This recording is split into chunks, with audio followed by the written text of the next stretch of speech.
কখনো কি শুনেছেন দুধের রং কালো? কালো রঙের দুধ দেয় স্ত্রী কালো গন্ডাররা।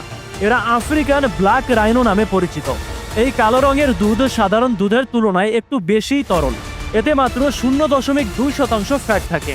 1 বছরেরও বেশি সময় ধরে মেয়ে কালো গন্ডাররা তার গর্ভে বাচ্চা রাখে। তারা একবারে একটি বাচ্চাই জন্ম দেয়। এই বাচ্চা জন্মানোর পরে তাদের যে দুধ হয় সেই দুধের রং হয় কালো। 2 বছর পর্যন্ত মা কালো গন্ডার তার বাচ্চাকে এই কালো দুধ পান করায়। এরপরে গিয়ে বাচ্চা স্বাভাবিক খাবার খেতে শুরু করে। সাউথ আফ্রিকা, নামিবিয়া, অ্যাঙ্গোলা এবং জিম্বাবুয়ের মতো দেশগুলোতে এই কালো গন্ডার দেখা যায়। এছাড়া তানজানিয়া ও কেনিয়াতেও অনেক কালো গন্ডার রয়েছে। 2021-22 সালের হিসাব মতে গোটা আফ্রিকা মহাদেশ জুড়ে 6487টি কালো গন্ডার রয়েছে।